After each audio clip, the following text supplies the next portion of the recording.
सुगना लाल ही लाल तोर टोटवा उड़ी के जाता नैहरवाना। सुगना लाल ही लाल तोर टोटवा उड़ी के जाता नैहरवाना।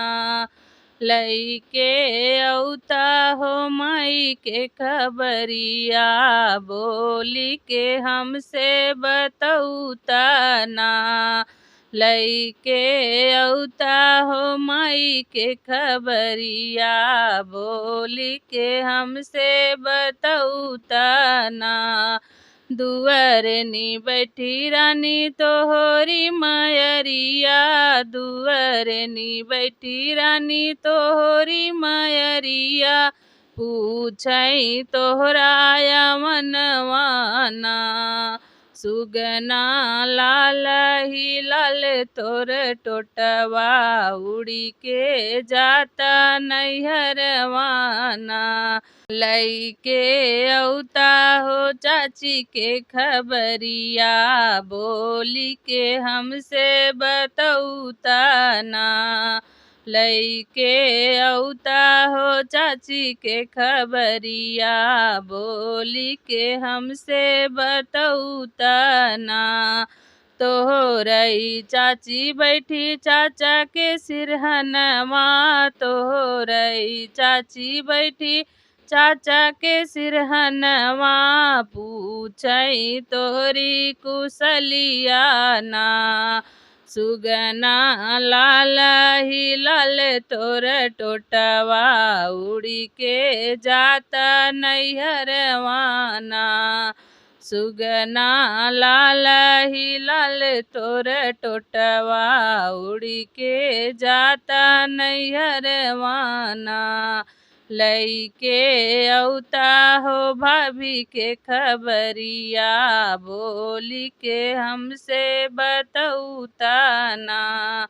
लइके औता हो भाभी के खबरिया बोली के हमसे बतौता ना। तोहरई भाभी बैठी राम रसोइया तोहरई भाभी बैठी राम रसोइया रोकई तोहरा मनवाना। रोकई तोहरा मनवाना। सुगना लाल ही लाल तोर टोटवा उड़ी के जाता नैहरवाना। सुगना लाल ही लाल तोर टोटवा उड़ी के जाता नैहरवाना। लइके औता हो बहनी के खबरिया बोली के हमसे बतौता ना।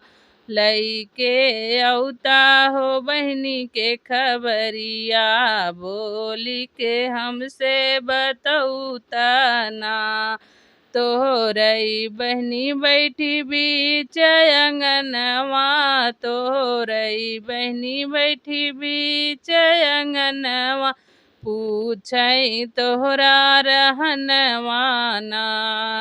पूछई तोहरा रहनवाना। सुगना लाल ही लाल तोर टोटवा उड़ी के जाता नैहरवाना। सुगना लाल ही लाल तोर टोटवा उड़ी के जाता नैहरवाना।